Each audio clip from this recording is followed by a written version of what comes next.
नवंबर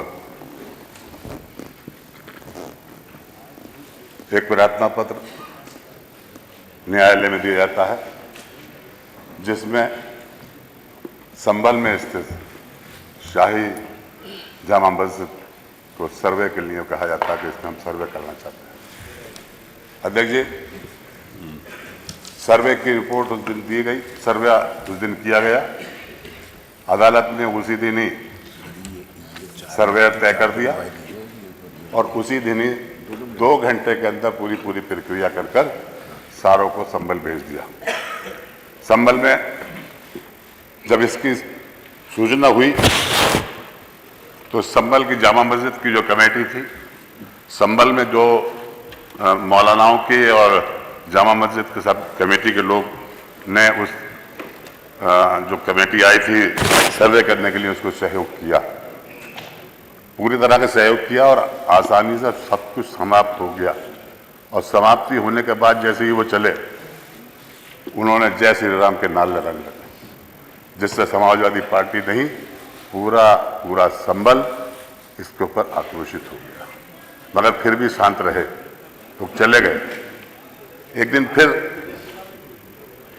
23 तारीख को इसके लिए फिर बहस के लिए कहा गया कि एक मरतबा हमें सर्वे करना है। 23 तारीख को ये कहा गया कि रात को हमारे संभल के अधिकारियों ने कि कल सुबह 24 तारीख को 7 बजे फिर दोबारा सर्वे होगा। मान्यवर जामा मस्जिद कमेटी और शहर के मौजूद लोगों ने उनसे ये कहा कि 24 तारीख की क्या जरूरत है। 24 ये आदेश जो हुआ है वो 29 तारीख तक अपनी सर्वे रिपोर्ट जमा करने का हुआ है, तो इतनी जल्दी क्या है। मगर नहीं माना गया। लखनऊ से आदेश हो गया कि नहीं, 24 को ही कराना है।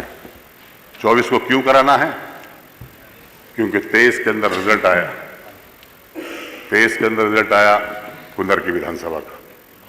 वहाँ का रिजल्ट जो आया था उसमें सारे के सारे वहाँ के जो मुस्लिम वोटर्स थे उन सबके वोट डाल दिए गए, जबरदस्ती जितवा दिया गया वहाँ के। इसके ऊपर कोई विरोध ना हो, कोई आक्रोश ना हो, इस वजह से उन्होंने कहा कि इसको बदला जाए, इस प्रकरण को, और इसको इस तरह से तरमीम कर दिया जाए। सर्वे रिपोर्ट आ गई, बैठ गए। लोगों ने फिर दोबारा नारे लगाने लगे जय श्री राम के। भीड़ इकट्ठा हो गई। भीड़ इकट्ठा होने के बाद पुलिस ने फायरिंग शुरू की और फायरिंग शुरू होने के बाद में 5 लोगों की डेथ हो गई, मगर एक व्यक्ति का पोस्टमार्टम में नहीं हुआ। पुलिस ने जबरदस्ती उसको दफन करा दिया। मान्यवर, इसमें एफआईआर होती है और एफआईआर के अंदर संभल के एमपी ज़ियाउर रहमान का नाम आया, जो कि संभल में थे ही नहीं, बेंगलुरु गए हुए थे। मैं भी वहाँ नहीं था, मेरे बेटे का नाम आ गया, वो भी वहाँ नहीं था। गर्ल्स के 27 लोगों के नाम उसके अंदर आए और उसके बाद से पुलिस ने पड़तालना शुरू कर दी। घरों के अंदर घुस के इतनी बुरी तरीके से मारा उन लोगों को। वो नामजद भी नहीं थे, मगर नामजद किया गया बाद में उनको।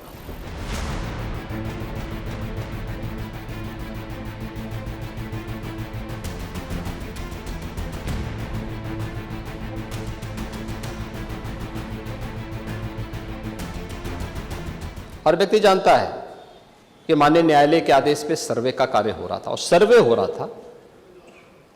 दोस्तों, मैं आपसे पूछना चाहता हूं, आप पश्चिम में जाएंगे, पता नहीं आप कैसे हैं, आपके पूर्वज भी हो सकता है, और पश्चिम उत्तर प्रदेश के हमारे सभी लोग अपने सामान्य संबोधन में राम राम ही कहते हैं। तो जय श्री राम कहां से सांप्रदायिक संबोधन हो गया? कहां से सांप्रदायिक संबोधन हो गया?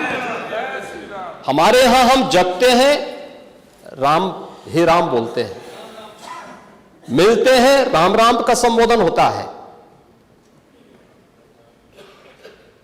और अंतिम यात्रा में विदा करते हैं तब भी राम नाम सत्य है ही बोलते हैं। राम के बगैर तो हमारा कोई काम ही नहीं है। और अगर जय श्री राम किसी ने बोली दिया तो इसमें उत्तेजना का मतलब, ये नियत आप समझ सकते हैं। उस नियत को। ये चढ़ाने वाला नहीं है, ये चढ़ाने वाला नहीं है, ये चढ़ाने वाला नहीं है। एक दूसरा, आपने कुंदरकी की जीत को वोट की लूट बताया। आप एक सदस्य का अपमान कर रहे हैं। आपके सदस्य की तो जमानत जब्त हो गई वहां पे। और क्या ये सच नहीं है? इस समय तो आज डिजिटल मीडिया का है।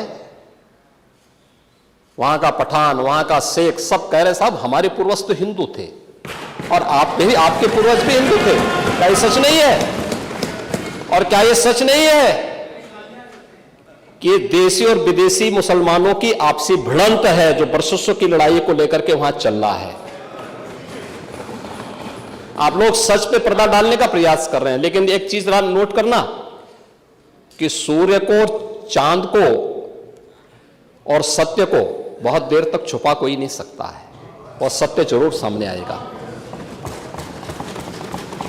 और उसी सत्य के बारे में कहा जा रहा है। नेता प्रतिपक्ष कह रहे थे कि वहां की स्थिति ऐसी है कि अगर मंदिर आ भी जाएगा, मंदिर बन जाएगा। मैं कहता हूं, ये तो बाबरनामा भी कहता है कि हर मंदिर को तोड़ करके एक ढांचा खड़ा किया गया।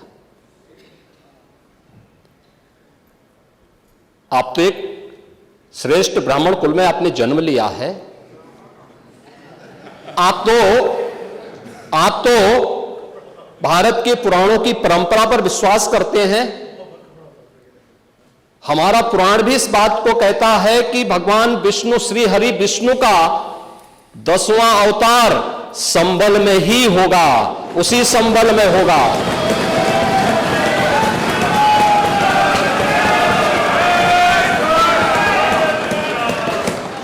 और यह तो केवल सर्वे की बात थी। माननीय न्यायालय के आदेश पर जिलाधिकारी का मतलब जिले का एडमिनिस्ट्रेटिव हेड, पुलिस अधीक्षक उस जिले की पुलिस फोर्स का मुखिया है। इनका दायित्व है कि शांतिपूर्ण तरीके से किसी सर्वे के कार्यक्रम को वहां पे संपन्न करना, माननीय न्यायालय के आदेश को अक्षरशः अनुपालन करना। और सर्वे 19 नवंबर को भी हुआ, 21 नवंबर को भी हुआ, 24 नवंबर को भी सर्वे का कार्य चल रहा था। क्या यह संभव है? नहीं, 21 को संपन्न नहीं हुआ था। ये लगातार सर्वे का काम चल रहा था। और सर्वे के कार्य के दौरान पहले 2 दिन कोई भी शांति भंग नहीं हुई। तीसरे दिन जब 23 नवंबर को जुमे की नमाज के पहले और जुमे की नमाज के दौरान जिस प्रकार की तकरीरें दी गई,